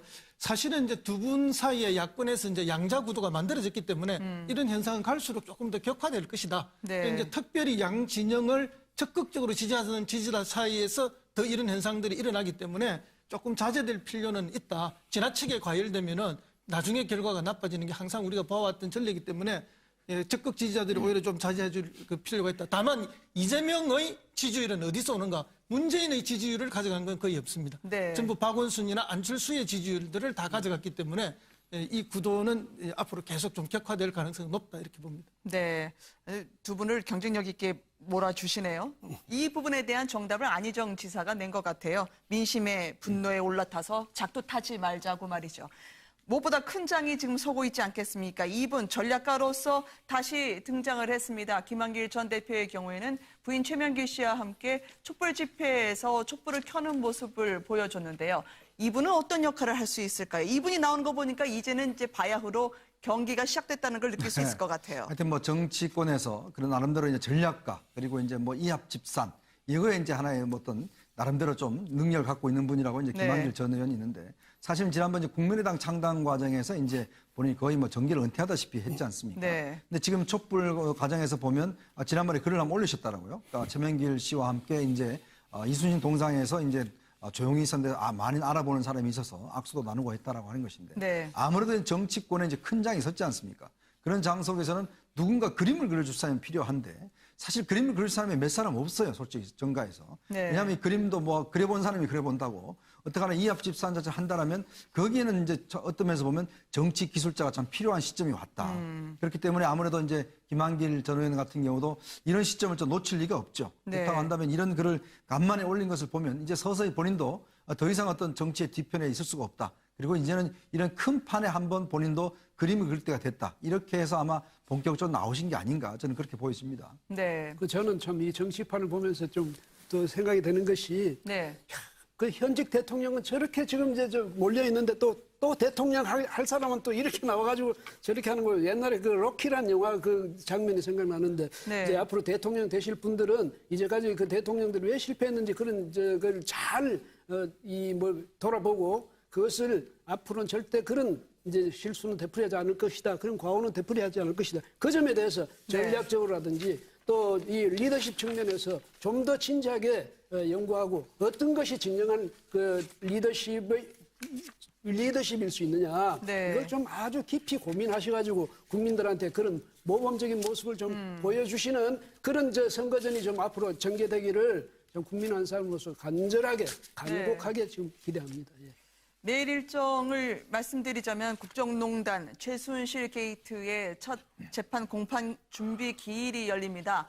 많은 분들이 추첨해서 환호성을 지르는 모습이 포착이 됐는데요. 그게 유치원이나 초등학교가 아니고요. 이 재판을 보기 위해서 경쟁률이 무려 2.6대 1로 추첨이 이루어졌습니다. 과연 최순실 씨가 나올지 아마 변호인은 참석해보는 게 어떠냐, 검찰이 어떻게 진행을 하는지도 목격하는 게 필요하겠다라 조언을 했다는데 네. 나올까요? 근데 이게 이제 법상 준비기일 때는 네. 그 참석하는 게 선택에 있습니다. 그렇기 때문에 아마 현재까지는 최순실 씨가 안 나올 가능성이 좀 높다고 봐요. 네. 그리고 아마 본인이 이제 본격적인 어떤 재판이 진행되면 뭐 그때는 어쩔 수 없이 나오겠지만 준비기일에는 안 나오는 걸 가능성이 높고 네. 사실 국민들 입장에서 본다면 그동안 최순실 씨가 이제 이 청문회도 나오지도 않았고 그리고 네. 목소리가 자체가 별로 그렇게 들리지 않았지 않습니까? 그런 편에 볼 때는 정말 한번 얼굴을 보고 도대체 무슨 이야기를 하는지 들어보고 싶다. 네. 이런 국민들의 바람 때문에 저렇게 방청권이 굉장히 폭발적으로 인기가 누리는 것 같습니다. 한 보도에 따르면 최순실 씨가 다시 공황장애가 시작이 됐다라고 하면서요. 지금 이 일이 이 정도로 커질지 몰랐다라고 얘기했다고 하던데 어떻게 재판이나 청문회만 앞두면 이렇게 지병이 시작이 되시는 걸까요? 그러니까 그거가 뭐 공항 근처에 있는 것도 아닌데 자꾸 네. 공황장애 뭐 이렇게 그냥 쓰고 주장을 하니까 정말 공황장애를 앓고 있는 분들이 저 얘기를 들으면은 분통을 터뜨린다는 거 아닙니까? 네. 네가 공황장애를 아냐 이런 네. 그 질문을 던진다는 건데 진짜 공황장애 그 환자였으면요 검찰 출두할 때 거기서 거의 실신한다 이거예요. 그러니까 최순실은 뭐 얼마나 그 이제 신경쇠약이라든가 이런 거는 뭐 일반인도 다 겪을 수 있는 거니까 그런데 네. 근데 뭐 최순실이 지금 저렇게 한다 해서 그게 뭐 본인에게 뭐 약간의 뭐 동정표라도 갈 수 있고 그런 상황 자체가 못 되는 것 같습니다. 네. 그런데 이제 최순실 씨는 정말로 문제가 말인데 자기가 정말 자기를 아껴줬던 사람 아닙니까? 그 박근혜 대통령이. 그렇다면 그 사람을 위해서 그 사람이 좀 더 잘할 수 있도록 정말 지성껏 도와야 될 사람이 네. 그걸 이용해가지고 자기 사리사욕 채우고 말이죠. 아주 뭐 거기서 권력자연 행사하고 국민이 박근혜 대통령을 미워하는 이유 중에 또 하나 바로 이유 중에 하나가 아니라 거의 정말 전적인 이유가 저 최순실 씨 때문이에요. 저 존재 때문이라고요. 그런데 네. 공황장애 걸릴 분이 저렇게 그동안에 위세 자랑을 했겠습니까? 그래서 저분이야말로 네. 정말 대통령을 위해서도 국민을 위해서도 뭘로 내가 사죄해야 될지 뭘로 내 이 죄를 갚아야 될 것인지 정말 날마다 그걸 가지고 고민하고 울고 불고 밤새워야 될 뿐인데 뭐 저기 국회 청문회도 안 나오고 말이죠. 네. 저는 정말 아니, 저도 화가 나네요. 촛불 집회 상황을 보고 공포스럽다고 말한 걸 보니까 국민들이 더 공포스러울 것 같아요. 어떻게든 시나리오를 짜봐라. 걔는 왜 쓸데없는 짓을 하니? 라는 그의 육성을 국민들이 들은 지 며칠 안 되지 않았습니까? 그렇습니다. 최순실 씨의 발언이나 행동은 모든 것이 철저하게 계산된 행동이고 발언이다. 네. 그래서 독일로 나갈 때 또 들어올 때 세계일보와 인터뷰할 때 이 모든 것들 그리고 뭐 조작하라 이렇게 막아라 그리고 지금 공황장애다 이 모든 발언들과 행동은 치밀하게 계산돼서 하는 발언이기 때문에 힘들어하는 저런 모습을 보여주고 눈물을 보여준다는 것은 악의 눈물에 불과한 것이 아닌가 네. 그렇게 국민들이 생각할 겁니다. 이분이 저지른 지금 이 국정농단의 현상이라는 게 역대에 보여줬던 수많은 그 실세들을 다 합친 것보다 저는 오히려 더 많다고 생각하거든요. 네. 그만큼 지금 국정이 흔들려 있거든요. 그래서 철저한 반성과 국민에 대해 사죄도 모자랄 판에 이렇게 계산된 발언과 행동을 하는 것은 자기에게 플러스가 되기보다는 오히려 국민의 분노를 더 키울 것이다 그렇게 봅니다. 근데 또 그렇게 이야기했다고 그래요. 그 네. 대통령의 이제 연설문 관련해서 아니 나는 가만히 있는데 대통령이 자꾸 보라고 그래서 봤다. 그렇게 또 이제 해명을 하고 있는 것 같아요. 그게 뭐냐면 네. 결국 이제 법정 공방을 가는 상황에서 결국 본인이 적극적으로 대통령한테 요구한 것이 아니고 대통령이 한번 봐달라, 좀 한번 네. 체크해달라. 이렇게 해서 본인이 억지로 한 것이지 내가 요구해서 한 것은 아니다라고 이제 본인이 이야기를 하고 있는데 또 이렇게 보면 뭐 무섭다, 뭐 촛불이 무섭다 이야기를 하고 있지만 실제로 뒤에서는 지금 법률적 준비를 하고 있는 것이죠. 네. 왜냐하면 그렇게 될 경우는 대통령한테 책임이 돌아가는 것이지 자기한테 책임이 오는 것은 아니거든요. 네. 그러니까 문제는 본인의 어떤 적극적 의지가 아니라 대통령의 적극적 의지 때문에 자꾸 나한테 요청을 해서 내가 도와줬을 뿐이다. 라고 지금 이제 법률적으로 빠져나갈 구멍을 만들고 있는 그런 상황 같습니다. 40년을 운명 공동체로 함께했는데 이분도 등 뒤에 비수를 꽂을 수가 있는 걸까요? 박 대통령에게요? 한심한 거는요. 어떻게 박 대통령 최측근에 있었다는 가장 무슨 뭐 충신이라는 사람들이 하나같이 전부 등을 돌립니까? 야, 네. 한 사람이라도 저 참 이건 안 된 얘기. 이건 옛날에 그 왕조 시대 이야기라고 하고 들어주십시오. 한 사람이라도 그야말로 대통령을 위해서 억울해서 내가 대신 죽겠다. 이렇게 말하는 사람 단 한 사람도 없어요. 네. 이게 최고 통치권자로서 최측근 한 사람도 그 대통령을 위해서 변호하고 나선 사람이 없다? 이게 바로 그렇게 인사를 잘못하신 거 이것도 대통령으로서 큰 결격 사유 중에 하나다. 이 점을 대통령께서도 좀 각별히 유념했으면 좋겠습니다. 네. 예. 위중교사 혐의까지 지금 나오고 있는데요. 청문회, 결국 최순실 없는 청문회가 되지 않도록 구치소회까지 한번 시도를 해보겠다는 게 아까 위원장의 발언이었습니다. 얼마나 가능할까요? 일단 아마 그 예전에 그런 사례가 있습니다. 그 네. 한보 청문회 할 때 그때 직접 이제 구치소를 방문해서 했기 때문에 아마 네. 최종적으로 22일 날 일단 지금 그 청문회가 한번 마지막 청문회 있지 않습니까? 그렇죠. 그 청문회 때는 이제 우병우 전 민정수석이 나와서 증언을 하게 돼 있고요. 네. 그러니까 뭐 아무래도 이제 국정조사를 하게 되면 최순실을 조사하지 않는 국정조사는 사실은 뭐 안고 없는 찐빵이라고 할 수밖에 없죠. 그렇다 한다면 저는 마지막으로라도 정말 최순실의 구치소에 가서라도 추진을 해야 된다고 봅니다. 네. 결국 국민들이 요구하는 것은 최순실의 입으로 국민 앞에 서서 무슨 이야기를 하는지 한번 들어보겠다. 국민의 대표로서 그거 아니겠습니까? 네. 그렇다면 아마 여러 가지 법률적인 검토 끝에 저는 결국 한번 끝까지 한번 추진을 해봤으면 좋겠습니다. 네. 무엇보다도 최순실 씨가 그런데 본인이 시나리오를 짜거나요. 아니면 지금도 고영태 씨의 증언에 따르면 청문회에 친박의원에게 태블릿 PC의 문건과 관련해서 위증을 하도록 사전 모의를 했다라는 의혹이 나왔습니다. 우리가 뭐 드라마 같은데 이만희 의원께 잘 예. 3자 대면이 가능할까요? 저거는 뭐 얼마든지 가능하죠. 그리고 이번 주 청문회에서 저 3자 대면을 해야 된다고 보는데 네. 우리가 무슨 드라마 같은 데 보면요. 감옥에 들어가 있는 사람이 이른바 비둘기를 바깥으로 날려가지고요. 네. 뭐 이번 재판에 무슨 이번 그거에 이렇게 대응하라. 다 네. 자신의 어떤 의사를 전하고 말이에요. 또 자신의 신복들이 그렇게 움직이도록 또 이렇게 배후 조정을 하는 그런 건데 네. 최순실 씨가 지금 이렇게 그 서울구치소에 있으면서 그 드라마에서나 볼 수 있는 그러한 그 행위들을 할 가능성도 배제를 못합니다. 왜냐하면 지금 저 이만희 의원이라는 분은요. 본인이 고영태 씨한테 직접 뭐 하지는 않았다고 하지만요. 네. 정황상 누군가가 중간에서 그거 역할을 매개 역할을 해줬을 가능성도 있어요. 그러니까 저 이만희 고영태가 직접적인 커넥션을 가지고 우리가 이렇게 하자라고 말 맞춘 게 아니라 네. 누군가가 중간에서 그거를 이렇게 코디를 해준 사람이 있을 가능성도 있다. 네. 그렇다면 최순실의 의도대로 뭐가 돌아가고 있다. 이런 의심도 전혀 지울 수는 없는 거죠. 네. 매번 이번 일주일이 고비다라고 알려드리는 일요일 주말 뉴스와이드였습니다만 모쪼록 남은 시간도 편안하게 시청자 여러분들 마감하실 수 있는 시간이 되길 봅니다. 함께해 주신 여러분들께 감사드리고요. 다음 뉴스는 뉴스 8에서 이어집니다. 고맙습니다. 안 되고 이런 것도 말하자면 대통령의 책임이고 네. 그것은 대통령의 자질의 큰 취약점이 되는 것 아니겠습니까? 그런데 나는 그런 것에도 불구하고 그것은 인정 안 하고 만약에 나는 잘못이 없다 이런 쪽만 자꾸 강조를 하시게 되면 국민들 민심은 오히려 더 멀어지는 거죠. 지금은요 대통령께서도 국민들로부터 얼마나 국민들로부터 이해를 받을 수 있는지 네. 이 점을 좀 더 깊이 생각하시는 게 좋겠다. 대통령의 저는 답변서를 보면요. 저는 네네. 한마디로 이건 구차한 변명이다. 이렇게 좀 요약을 하고 싶네요. 더군다나 그 최순실이 여러 가지 국정농단에서 어떤 사익을 챙긴 부분 이런 것에 대해서도 말이에요. 그 최순실이 잘못한 거를 왜 내가 책임져야 되냐. 이런 어떤 논법을 가지고 본인은 그런 책임으로부터 좀 자유로운 입장 아니냐. 이렇게 네. 얘기를 했는데 정말 이게 정말 이렇게 할 수 있는 얘기인지. 예. 그다음에 뭐 최순실이 국정 개입한 거는 수량화 시켜보면 한 1%. 그러니까 뭐 저런 걸 또 수량화가 가능한지도 모르겠고요. 저런 숫자를 갖다 저렇게 그 구체하게 써서 1%의 국정 개입 가지고 뭐 국정농단이라고까지 하냐. 이게 이제 최소한 대한민국이라고 하는 세계 10위권 경제 대국의 국가 원수로서 지켜야 될 최소한의 그 위험과 뭐 이런 것들이 있는데 그것마저도 무너져 버린 게 아닌가 이렇게 보여집니다. 최소한 정상 출근이라는 말에 제가 깜짝 놀랐습니다. 네. 정상 근무를 하셨다는데 이 노태우 정부 때 이제 본관하고 관제가 이렇게 구분이 돼서 완성이 됐죠.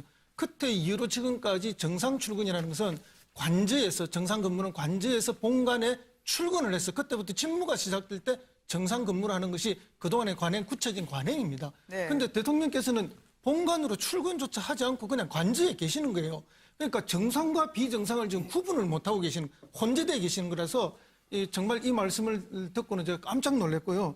심지어 이제 대통령께서 본관 출근을 안 하시다 보니까 경호실에서 본관 출근할 때 아침마다 하는 행사조차 박근혜 대통령 하에서는 없어졌다는 거 아닙니까? 그럴 만큼 비정상적인 상황에 지금 청와대가 놓여 있는 거거든요. 그래서 대통령이 국정의 중요한 지표로 비정상을 정상화하자라고 말씀하셨는데 정말로 정작 대통령께서 정상과 비정상의 구분을 못하고 계셨던 것이 아닌가 이런 안타까움이 있습니다. 혹시 대통령 본인은 재택근무도 제 국정운영 스타일입니다라고 얘기하고 싶으신 거 아닐까요? 그러니까 뭐 눈 뜨면 일 시작, 눈 감으면 일 끝. 뭐 이런 것을 이야기하고 있는데 저는 이번 특히 이제 답변서 중에서 가장 좀 경악스러웠던 게 이런 부분입니다. KD 코퍼레이션이라는 회사가 있죠. 네. 최순실의 정유라의 친구의 이제 아버지가 아버지 회사입니다. 회사였죠? 그 회사를 대통령이 직접 현대자동차 정몽구 회장한테 좀 도와달라 네. 이야기를 해서 결국 한 11억 정도의 이제 입감을 주고 나중에 최순실이 샤넬백 등을 받은 거 아니겠습니까? 이걸 어떻게 설명했냐면 어려운 중소기업을 도와주라고 지시했을 뿐이다. 네. 라고 이야기를 했습니다. 자, 그 수많은 중소기업들, 어려운 기업들인데 왜 하필 정유라의 친구의 회사 이런 것들만 도와주라고 이야기하는지 네. 또 한 가지는 이 연설문과 관련해서 최순실의 어떤 이야기를 받았다는 것에 대해서 지인으로부터 의견을 들었다고 하는데 네. 왜 하필 최순실 의견만 듣습니까? 다른 사람 의견 들으면 안 됩니까? 그 수많은 전직 국회의장들, 국가원로들한테는 한 번도 이야기도 듣지 않고 유일하게 최순실한테만 국정의 중요한 이야기를 들어서 자문을 한다? 그걸 가지고 그냥 지인의 의견을 들어 참고했을 뿐이다. 그렇기 때문에 네, 정가 소식 짚어보도록 하겠습니다. 류근찬 전 의원, 이진곤 경희대 개건교수, 신지호 연세대 개건교수, 이현정 문화일보 논설위원, 허성무 더불어민주당 전 사무부총장 나와 있습니다. 안녕하십니까? 네, 안녕하세요. 안녕하세요. 오늘 국회에서 논란 끝에 박 대통령 대리인단의 헌법재판소 답변서가 공개가 됐습니다. 근데 답변서 내용을 한마디로 말씀을 드리자면 나는 아무런 죄가 없다. 그리고 모른다. 잘못한 거 없다 하던데요. 어떠셔요? 한번 직접 보시니까 위원님, 국민들은 지금 입을 다물 줄 못하고 있다는 평이던데요. 그러니까 지금 제가 판단컨대는 네. 답변서 전체적으로 보니까 남한테 이 떠넘기기를 했습니다. 본인 내 책임은 아니다. 남한테 네. 떠넘기고 전체적으로 느낌은 윤리적으로 지금 대통령이 제대로 된 윤리를 갖고 있지 않은 것 같다는 걸 느꼈습니다. 네. 예. 지금 무엇보다도요. 세월호 당시에 청와대에서 정상 근무를 했다. 그리고 신속하게 지휘를 했다고 하던데요. 기억하시죠? 국가안보실장이 지금 관저까지 그 오르막길을 자전거 타고 밑에 사람 육군 대령을 보냈다는 얘기가 나오는데 신속 지시에 대해서 어떻게 국민들이 받아들일까요? 네. 뭐 최선을 다했다라고 이제 이야기를 하는 것 같은데 아무래도 세월호 문제는 그렇습니다. 박 대통령이 뭐 직접 구조할 책임은 없죠. 그러니까 네. 국가 원수로서 저는 큰 재난에 대해서 어떻게 대처했는가 이게 이제 쟁점이지 않겠습니까? 그럼에도 불구하고 우리가 그 사건 발생 나고부터 오후 5시에 대통령이 마지막 처음으로 어떤 모습을 중앙재난대책본부에 나타날 때까지 과연 대통령이 뭐 하셨냐 네. 이 부분에 대한 지금 의문들을 제기를 하고 있는 것이거든요. 그런 면에서 볼 때 대통령 입장에서는 나는 최선을 다했다 보고받고 다 했다. 근데 나는 직접적으로 구조할 책임이 없다. 그렇기 때문에 이 문제는 탄핵에 사용이 되지 않는다. 이게 네. 이제 지금 현재 답변서의 논리라고 할 수가 있겠죠. 근데 사실은 이 문제가 처음부터 이제 이 탄핵 소추에 넣느냐 마느냐 놓고 야당과 여당 간에 사실 좀 쟁점이 많았지 않습니까? 그렇습니다. 물론 대통령이 이 부분에 관해 직접적인 책임은 없지만 그러나 포괄적으로 국가 원수로서 국가의 어떤 컨트롤 타워로서의 책임 이거는 면하지 못할 것 같습니다. 네. 무엇보다도 국민 정서에만 호소되는 것 같다라고 하면서 세월호 7시간에 대해서는 전혀 이 부분에 대한 부당함을 알리고 싶어하는 것 같았거든요. 그 대통령으로서는 자신이 정말 내 생각으로 내 의지로는 그랬던 건 없다. 네. 나도 최선을 다해서 대응했다. 이제 이렇게 생각을 할 수 있습니다. 할 수 네. 있는데 그리고 이제 뭐 이 국민이 시위를 통해서 자신을 공격하는 데서 그것은 온당치 못하다 이렇게 이제 자신은 아주 형평성 있는 네. 그런 대우를 못 받고 있는 것 아닌가 이렇게 말씀하실 수는 있는데 다만 아까 유 의원 지적하셨지만은 대통령이라는 것은 특별한 지위에서 특별한 책임 의식을 가져야 되고 특별한 윤리 의식을 가져야 되거든요. 네. 그 점에서 대통령께서도 하실 말씀은 굉장히 많다고 저는 생각합니다. 생각하는데 다만 우선 바로 그런 진솔하고 진지한 그런 자기 성찰 네. 이 하는 모습을 국민들한테 충분히 그렇게 보여왔더라면 오늘날 아마 국민들의 대통령에 대한 이 감정도 지금보다는 훨씬 누그러져 있지 않았을까 이런 생각을 하면요. 네. 참 안타까운 생각이 들고 도대체 대통령 주변에서 누가 저렇게 보필해서 대통령을 잘못 인도해 왔는지 그런 거 생각하면 정말 안타깝네요. 사람을 잘못 쓰고요. 네. 또 어떤 상황 판단이 제대로 때문에 죄가 안 된다. 이런 논리 자체는 보면 정말 좀 실소를 금할 수 없는 장면인 것 같습니다. 부엌 내각이란 얘기를 하던데요. 그냥 식사할 때 같이 함께 할 수 있는 사람들로부터 그렇죠. 의견을 듣는 것 정도, 그거를 왜 뭐라 하는지 모르겠다라는 겁니다. 이 세월호와 관련해서 대통령이 나는 책임 없다. 네. 내가 뭘 잘못했느냐 하는 그 반박을 자세히 들어보면 우리 이해하는 부분이 있습니다. 분명히 세월호를 물속에 가라앉힌 것은 대통령 힘으로 된 일이 아니죠. 네. 그러나 배가 침몰해서 그 안에 들어있는 315명 이상의 귀중한 생명을 구조해야 될 책임은 분명히 대통령한테 있다고 봐야 됩니다. 네. 김장수 안보실장한테 보고를 받는 즉시 맨발로 뛰어서라도 중대본에 도착해가지고 네. 국방부 장관 불러서 육군이 됐건 해군이 됐건 특수 재난구조 훈련 받은 병력을 다 내놔라. 네. 그리고 현장에 투입해서 물속으로 들어가서 뱃속에 갇혀있는 인명을 구해내라는 지령을 주는 적극적인 구조 노력이 있었어야죠. 네. 그게 지금 골든타임을 다 놓쳐가지고 7시간 만에 그 중대본에 나타난 거 아닙니까, 대통령이. 그래놓고 한다 소리가 구명조끼는 다 입고 있다는데 왜 발견을 못하는 거죠? 네. 엉뚱한 얘기를 하고 있으니까 국민들이 거기에 이제 분노하고 격앙하는 겁니다. 네. 그러면 분명히 잘못이 있는 거죠. 골든타임을 놓친 책임도 대통령이 그건 져야 된다고 저는 봅니다. 네. 네. 무엇보다 박 대통령이 대리인을 통해서 답변서를 낸 걸 보면 지난 사과 때와는 확실히 뉘앙스가 많이 달라졌습니다. 이러려고 대통령 했나라는 자괴감까지 국민들이 들은 지 몇 달 안 됐거든요. 한번 보시겠습니다. 최순실 씨는 과거 제가 어려움을 겪을 때 도와준 인연으로 저로서는 좀 더 꼼꼼하게 챙겨보고자 하는 순수한 마음으로 무엇으로도 국민들의 마음을 달래드리기 어렵다는 생각을 하면 내가 이러려고 대통령을 했나 하는 자괴감이 들 정도로.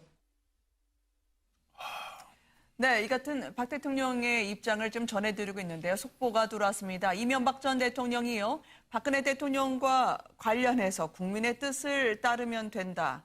이 의미심장한 정치적 메시지, 아마 새누리당 전 현재 위원들과 함께 만찬을 한 자리에서 네. 나온 것으로 전해지고 있습니다. 12월 19일이요. 네. 그 이명박 전 대통령에게는 뭐 트리플 뭐가 됩니다. 그러니까 그 본인 생일이기도 하고, 네, 당선도 결혼 되고요. 기념일이기도 하고, 네. 그다음에 그 대통령 그때 선거가 있었던 날이죠. 당선 기념일이기도 네. 하고, 그래서 뭐 항상 조만때 되면은 이제 이명박계의 전현직 의원들하고 이제 행사를 갔는데 그 자리에서 나왔다는 얘기 같죠. 그런데 네. 이제 박 대통령이 뭐라고 하든 국민 뜻을 따르면 된다. 그러니까 저 얘기는 박 대통령이 국민 뜻하고 정반대로 가고 있다. 네. 그러니까 정치인들 당신은 박 대통령 쳐다보지 말고 국민 뜻만 받들고 가라. 네. 그러니까 사실상 박근혜 대통령은 국민 뜻을 제대로 못 받들고 있다라고 하는 그런 그 지적을 네. 한 게 아닌가. 그다음에 한마디 더 얘기한 게 새누리도 국민 뜻에 따라가야 된다. 지금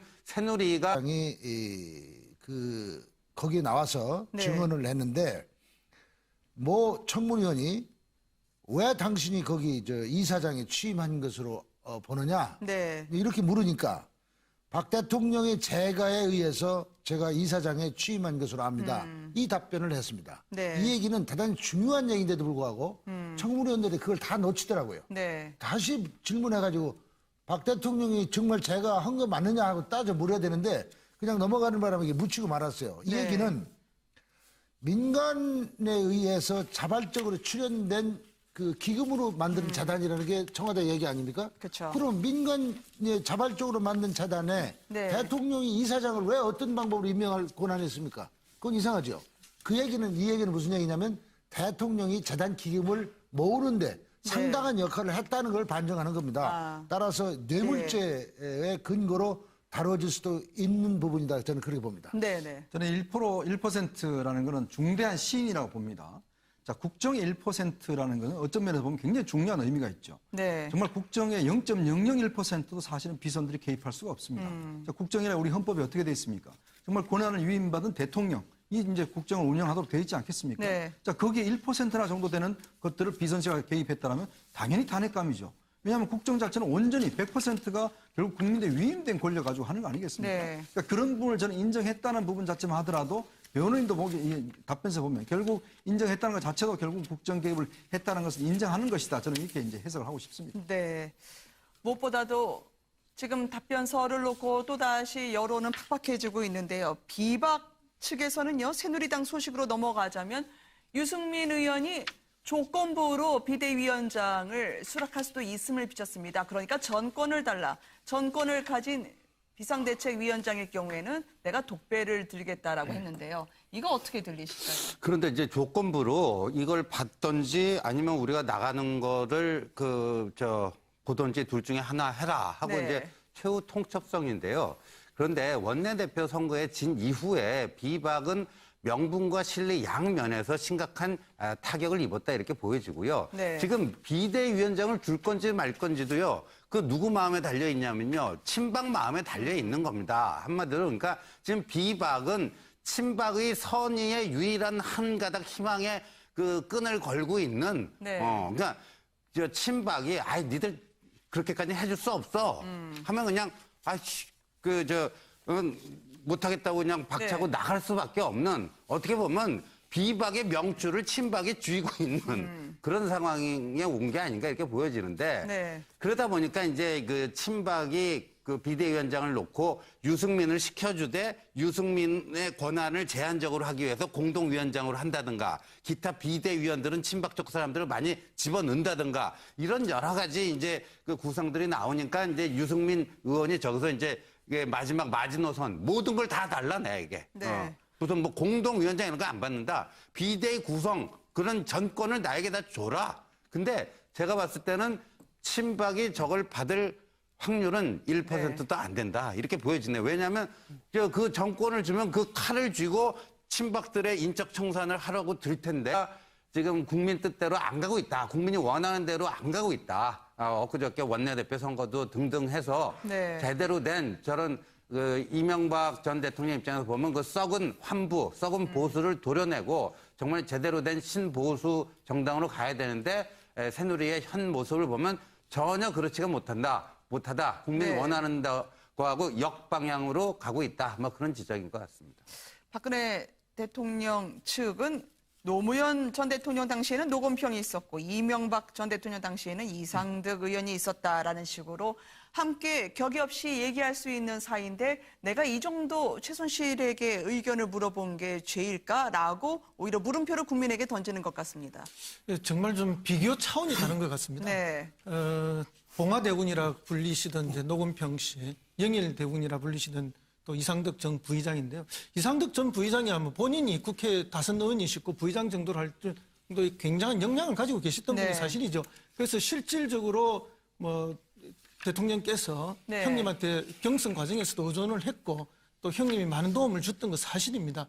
그래서 이제 실질적인 영향력이 많이 계셨던 거고 그러나 그것은 당내의 어떤 경선이라든지 공개적인 활동에 그런 게 많이 있었던 거고 그다음에 이제 그 노건평 씨는 사실은 네. 시골에 계시지 않았습니까? 뭐 그래 사소한 인사부탁 몇 개 정도는 할 수 있는 위치에 있었지만 네. 어떤 국정에 관여할 수 있는 그런 공식적이나 비공식적인 힘을 발휘하지는 못했습니다. 네. 그에 비해서 최순실 씨는 거의 대통령과 샤움 쌍둥이처럼 국정을 같이 거의 다 한 거랑 마찬가지거든요. 지금 증거들 흔히 스모킹건이라고 이야기하는 그 안종범 수석의 노트라든지 네. 그다음에 그 정 비서관의 뭐 전화 기록이라든지 태블릿 PC라든지 이런 걸 보면은 거의 뭐 국정을 오히려 최순실 씨가 더 지휘하는 입장에 있었다라고 말할 정도이기 때문에 비교 대상이 되지 않는 그런 상황이 아닌가 그렇게 봅니다. 네.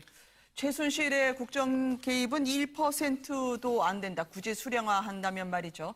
결국은 밑에 있는 자신의 부하나 비서관들이 과하게 행동한 점이 없다고 책임을 넘기는 것으로 해석이 될 수도 있는 부분입니다. 국정 개입, 지금 청문회장에서 차은택 씨의 증언에 따르면 부르면 다 되는 마치 알라딘 램프와 같은 국정농단이 적나라하게 폭로가 됐었는데요. 한번 들어보시겠습니다. 임종덕 송성각에 대해서 이제 인사 부탁을 하니까 이분들이 장관 또 수석 원장 이렇게 임명이 되더라라고 인정을 하신 거죠. 네, 최순실 씨가 먼저 요청을 했고요.